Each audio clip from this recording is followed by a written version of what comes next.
Hello बच्चों, online classes में आपका स्वागत है। तो चलिए आज हम लोग पढ़ेंगे कक्षा 9 जो प्रश्नावली एनसीईआरटी की प्रश्नावली 1.5 पढ़ेंगे। इसके पिछले वीडियो में आप लोगों को हम तो बताए थे, इससे संबंधित कुछ नियम बताए थे, जैसे वास्तविक संख्याओं पर संक्रियाएं बताए थे कि परमेय संख्या और अपरमेय संख्या में क्या संबंध होता है, ठीक ना। दो परमेय संख्याओं को जोड़ते हैं तो परमेय संख्या होती है, या घटाते हैं तो परमेय संख्या होती है, जोड़ते हैं तो भी परमेय संख्या होती है, ठीक ना। और एक परमेय संख्या और एक अपरमेय संख्या को जब जोड़ते हैं घटाते हैं, ठीक है ना, तो वो क्या होती है, अपरमेय संख्या होती है। तो चलिए शुरू करते हैं हम लोग। यहाँ पे हम देख रहे हैं पहला क्वेश्चन कह रहा है 2 माइनस कड़ी में 3, ठीक ना।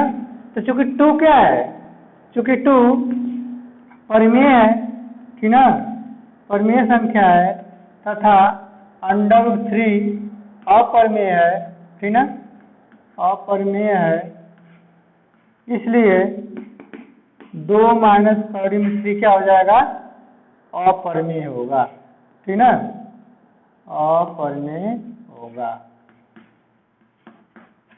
उसी तरह से दूसरा है, देखिए दूसरा कह रहा है कि 3 प्लस रूट में 23 फिर कोष्टक 1 फिर माइनस कड़ी में 23 है, ठीक ना। तो इसको जब हम सॉल्व करेंगे तो 3 प्लस कड़ी में 23 हो जाएगा, कड़ी ब्रैकेट को हटा देंगे, माइनस √223। देखिए ये 23 से 23 कट गया तो क्या बचेगा बताइए, 3 बचेगा ना। ये 3 क्या है, परमेय संख्या है ना, यानी ये परमेय संख्या होगा, ठीक ना, परमेय संख्या है, ठीक ना। लिखें ऐसे लिख दीजिए, ठीक ना। यानी कुल मिला के हम कह सकते हैं कि 3 प्लस √23 माइनस √23 क्या है, परमेय संख्या है, ठीक है। अब देखिए तीसरा नंबर, तीसरा कह रहा है 2 कड़ी में 7 या 5, 7 कड़ी में 7। हम देख रहे हैं यहाँ पे देखिए कट जाएगा ना, जब कट जाएगा तो 2 और 5 7, जो क्या है, जो परमेय है, ठीक ना, परमेय है, ठीक ना। अतः इसलिए 2 बटे कड़ी में 7 बटे 7 बटे कड़ी में 7 इंटू कड़ी में 7 क्या हो जाएगा, परमेय हो जाएगा, ठीक ना, परमेय होगा। उसी तरह से चौथा नंबर देखिए 1/रूट में क्या है, 2 है, ठीक ना। तो अब देखिए चूंकि 1 क्या है, परमेय है, 1 परमेय संख्या है और तथा √2 क्या है, अपरमेय संख्या है, ठीक ना, अपरमेय संख्या है। अब बताइए कि 1 परमेय संख्या है और √2 क्या है, अपरमेय संख्या है। तो हम बताए थे कल कि जब अशून्य परमेय संख्या, अशून्य अगर अशून्य परमेय संख्या हो और परमेय कोई अपरमेय संख्या हो तो उसका भागफल क्या होता है, अपरमेय संख्या होता है। ये क्या हो जाएगा, इसलिए 1/√2 जो होगा अपरमेय होगा, ठीक ना, अपरमेय होगा। यानी किसी परमेय संख्या और अपरमेय संख्या का जो भागफल होता है अपरमेय संख्या ही होता है, शून्य को छोड़कर, ठीक है ना। उसी तरह से यहाँ देखते हैं पांचवा क्या है, देखिए ये 2 क्या है, परमेय संख्या है, और अंडर जो ये पाई जो है ये ग्रीक अक्षर है, इसका जो 22/7 मान होता है उसका निकट होता है, ठीक ना, वो के लिए मतलब एग्जैक्टली नहीं होता है। तो हम कह सकते हैं कि जब पाई क्या है, देखिए पांचवा में 2 पाई है ना, तो जो 2 है, क्योंकि 2 क्या है, परमेय है, 2 परमेय है तथा पाई क्या है, अपरमेय है, अपरमेय, इसलिए 2 पाई क्या होगा, अपरमेय होगा, अपरमेय होगा, ठीक है ना। ये आपको समझ में आया होगा, इसको नोट कर लीजिए। चलिए अब हम लोग क्वेश्चन नंबर 2 देखते हैं। कह रहा है कि निम्नलिखित व्यंजकों में से प्रत्येक व्यंजक को सरल कीजिए, ठीक है ना। ये करड़ी वाला है, ठीक है ना, आप लोगों को बताया थे हम, करड़ी के नियम कुछ बताए थे ना, ठीक है, उसी पे हम लोग हल करेंगे, ठीक है ना। तो देखिए पहला ये 3 प्लस कड़ी में 3 है, या फिर 2 प्लस कड़ी में 2 है, ठीक है। तो इसके हम मल्टीप्लाई करेंगे तो 3 दूनी क्या हो जाएगा, 6 हो जाएगा, प्लस 3 कड़ी में 2 हो जाएगा, ठीक, फिर 2 कड़ी में 3 हो जाएगा, और फिर प्लस कड़ी में 3 का कड़ी में 2 में करेंगे तो कड़ी में 6 हो जाएगा, ठीक ना। अब इससे सरल नहीं होगा, यही का आपका हो जाएगा, आंसर हो जाएगा, ठीक है ना। इससे छोटा नहीं होगा, क्योंकि ये कड़ी में 3 है, यहाँ भी रहता तो ये जुड़ जाता, फिर ये अलग है, ये अलग है, तो यही छोड़ देंगे। दूसरा देखिए, दूसरा है 3 प्लस कड़ी में 3 है और 3 माइनस कड़ी में 3 है। तो आप जानते हैं कि एक क्वेश्चन में a प्लस भी है, दूसरे क्वेश्चन में a माइनस भी है, तो हम इसको लिख सकते हैं 3 का स्क्वायर और माइनस कड़ी में 3 का स्क्वायर लिख सकते हैं ना। अब देखिए 3 का स्क्वायर 9 हो जाएगा, कड़ी में 3 का स्क्वायर 3 हो जाएगा, 9 से 3 घटाएंगे 6 हो जाएगा आंसर, ठीक है ना। उसी तरह से तीसरा देखिए, तीसरा है √5 प्लस √2 का होल स्क्वायर, ठीक है। अब देखिए इसका होल स्क्वायर करेंगे तो ए स्क्वायर यानी कड़ी में 5 का स्क्वायर हो जाएगा, ए स्क्वायर प्लस बी स्क्वायर होता है ना, फिर प्लस 2a भी होता है, तो 2 इंटू कड़ी में 5 इंटू कड़ी में 2, ठीक है। तो ये कड़ी में 5 का स्क्वायर करेंगे कड़ी हट जाएगी, यहाँ भी कड़ी में 2 का स्क्वायर करेंगे कड़ी हट जाएगी, और यहाँ देखिए यहाँ कड़ी में अंदर ये भी कड़ी में अलग अलग है, 5 में 10 कड़ी में क्या हो जाएगा 10 हो जाएगा, 5 और 2 जोड़ेंगे तो कितना हो जाएगा 5 और 2 7 हो जाएगा ना, 7 प्लस 2 कड़ी में 10, ये आपका आंसर हो जाएगा, ठीक है।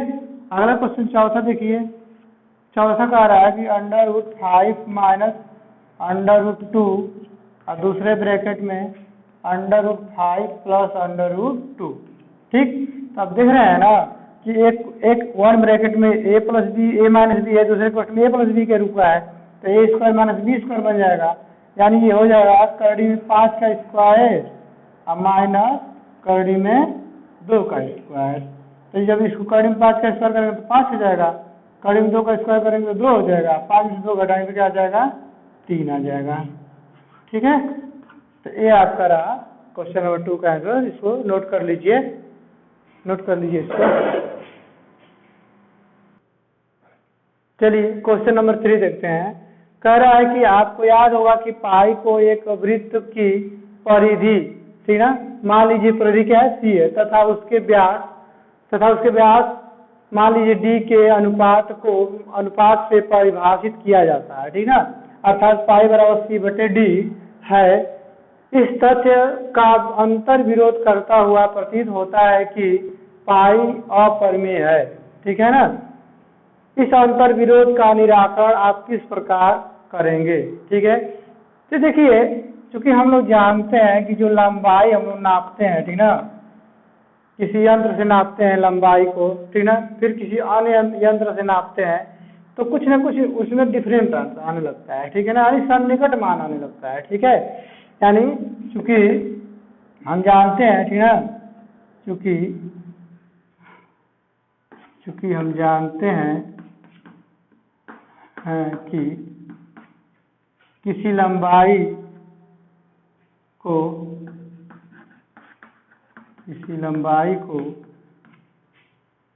ठीक ना, किसी लंबाई को मापने पर किसी लंबाई को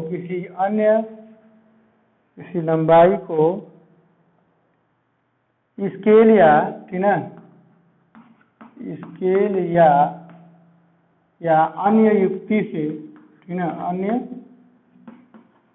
युक्ति से मापने पर,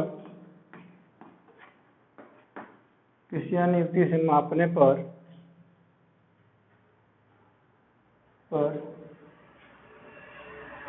प्राप्त परिमेय मान मापने पर सन्निकट परिमेय मान प्राप्त होता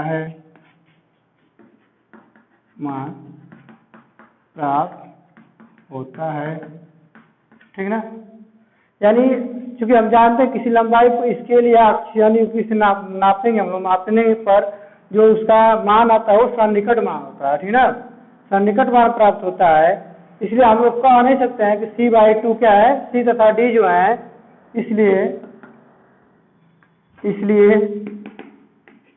हम कह नहीं सकते नहीं सकते कि सी तथा डी क्या है, अपरिमेय है। ठीक ना। अतः स्पष्ट है कि सी बाई डी यानी कि 22/7 जो होता है पाई का सन्निकट मान है। ठीक है, सन्निकट मान है। ठीक है, इसलिए क्या है, पाई एक अपरिमेय संख्या है, अपरिमेय है। ठीक है, इसको नोट कर लीजिए। चलिए अब क्वेश्चन नंबर 4 देखते हैं हम लोग। देखिए क्वेश्चन नंबर 4 कह रहा है संख्या रेखा पर √9.3 को निरूपित कीजिए। ठीक ना। आप लोगों को कल बताया था कि √x को कैसे निरूपित करते हैं संख्या रेखा पर। ठीक है, वही नियम लगाएंगे। तो हम लोग सबसे पहले क्या करेंगे कि 9.3 की लंबाई की एक रेखा खींचेंगे। ठीक ना, ये भी रेखा है। ठीक है, उसके बाद क्या करते हैं कि बिंदु बी से 1 सेंटीमीटर एक दूरी पर सी बिंदु ले लेते हैं। ठीक ना, इसकी दूरी क्या है, सी। ठीक ना, फिर ए सी को अर्धक करते हैं, ए से सी को क्या करते हैं, अर्धक करेंगे। तो अर्धक करेंगे तो यहाँ आएगा। ठीक ना, इसको मान लेते हैं। ठीक, अब इसको ओ सी या ओ ए त्रिज्या लेकर के ऐसे हम लोग अर्धवृत्त बनाते हैं। ठीक ना, ऐसे हम लोग अर्धवृत्त बनाएंगे। ठीक है, ऐसे अर्धवृत्त बना देते हैं। उसके बाद क्या करते हैं, देखिए उसके बाद हम लोग इस पे लंब खींचते हैं, इस पे बी से एक लंब खींचते हैं 90 डिग्री बनाते हुए, ऐसे बनाते हुए खींचते हैं। ठीक ना, ऐसे जो बिंदु डी पे काटता है, जो चाप है, ए सी जो चाप है उसको बिंदु डी पे काटता है। ठीक ना, यही जो बिंदु डी है वो कड़ी में 9.3 का माप है। ठीक ना, ठीक है ना। तो इसी यहाँ से फिर हम लोग चाप लेते हैं और चाप लगा करके ऐसे इसको ऐसे चाप लगाते हैं। ठीक ना, और इसको आगे तक बढ़ा देते हैं, इसको बिंदु ई मान लेते हैं। ठीक ना, जो ई है, बिंदु ई जो है ना, बिंदु ई √9.3 को क्या करता है, निरूपित करता है। ठीक ना, निरूपित करता है। ठीक है, तो आप लोग लिख लेंगे इसकी ये भी एक 9.3 का ये भी रेखा खींचा, फिर बी से 1 सेंटीमीटर सी बिंदु लिया। ठीक ना, 1 सेंटीमीटर, फिर ए सी का अर्धक किया, फिर ओ सी या ओ ए का चाप लेकर के अर्धवृत्त खींचा। ठीक है, बिंदु बी से लंब खींचा, फिर बिंदु बी से लंब बी डी पर चाप लगा कर फिर ए बी रेखा को आगे बढ़ाया, फिर जो बिंदु ई पर काटता है, जो बिंदु ई है वह √9.3 को निरूपित करता है। इसको नोट कर लीजिए। चलिए अब हम देखते हैं इस प्रश्नावली का आखिरी क्वेश्चन है, क्वेश्चन नंबर 5 है। कह रहा है कि निम्नलिखित के हरों का परिमेयकरण कीजिए।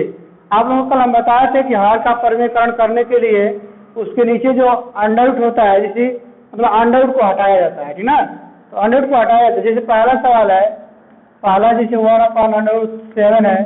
ठीक ना, तो इसको हटाने के लिए हम लोग 1/√7 में ऊपर नीचे √7 से गुणा कर देंगे। ठीक ना, तो जब गुणा करेंगे तो ऊपर हो जाएगा √7 हो जाएगा और नीचे क्या हो जाएगा, 7 हो जाएगा। ये आपका हर का परिमेयकरण हो गया। ठीक ना, दूसरा देखिए, यहाँ हर का परिमेयकरण किए हैं तो कर्ण 7 से ऊपर नीचे गुणा किए हैं। ठीक ना, तो यहाँ देखिए दूसरा √7 - √6 है। तो इसका हर का परिमेयकरण करने के लिए √7 माइनस तो प्लस से ऊपर नीचे गुणा कर देंगे ना, यानी क्या करेंगे हम लोग कि इसमें गुणा करेंगे √7, यहाँ प्लस माइनस है तो प्लस कर देंगे। ठीक है ना, ऊपर नीचे गुणा कर देंगे।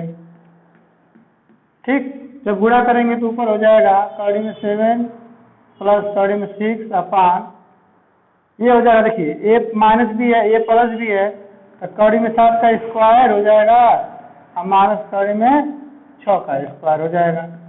तो ये हो जाएगा कड़ी में 7 प्लस कड़ी में 6 अपान 7 का कड़ी में 7 का स्क्वायर 7 हो जाएगा, कड़ी में 6 का स्क्वायर 6 हो जाएगा। ठीक, 7 में 6 घटाएंगे तो 1 हो जाएगा, यानी कुल मिला के कड़ी में 7 प्लस कड़ी में 6/1 हो जाएगा। 1 का कोई मतलब है नहीं, हटा दीजिए 1 को, ठीक है ना। ये आपका हो जाएगा आंसर, ठीक है। तीसरा क्वेश्चन देखिए,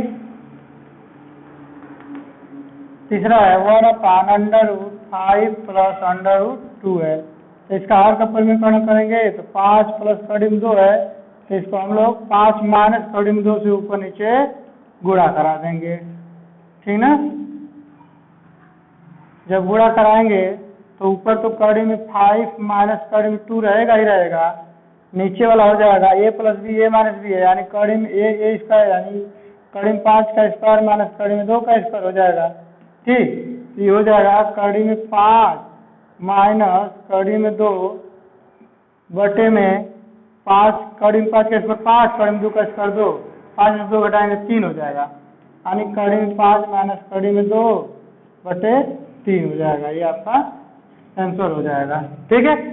अब आखिरी क्वेश्चन देखिए, चौथा नंबर, ठीक।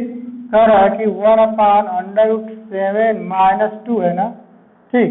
तो इसको क्या करेंगे, हर का परिवर्तन करने के लिए कड़ी में 7 प्लस दूसरे ऊपर नीचे गुणा कराएंगे ना, यानी कड़ी में 7 प्लस 2 से ऊपर और कड़ी में 7 प्लस 2 से नीचे ऊपर गुणा करा देंगे, ठीक। जब गुणा कराएंगे तो हो जाएगा √7 प्लस 2 अपान, ये देखिए फिर यहाँ a minus B a plus B है, फिर a square minus B square हो जाएगा, तो कड़ी में 7 का स्क्वायर माइनस 2 का स्क्वायर, ठीक ना। ये हो जाएगा कड़ी में 7 प्लस 2 बटे में कड़ी में 7 का स्क्वायर जब करेंगे हम लोग, ये कड़ी में 7 है तो कड़ी में 7 का स्क्वायर 7 हो जाएगा और 2 का स्क्वायर 4 हो जाएगा। तो ये हो जाएगा आपका √7 प्लस 2 अपान 3 हो जाएगा। ये आपका आंसर हो गया, ठीक है ना। इसे नोट कर लीजिए। अब देखिए, आज ये प्रश्नावली समाप्त हो गई है। कल आप लोगों को अगले वीडियो में हम बताएंगे 1.6 के लिए कुछ नियम बताएंगे घातांकों के, ठीक है ना।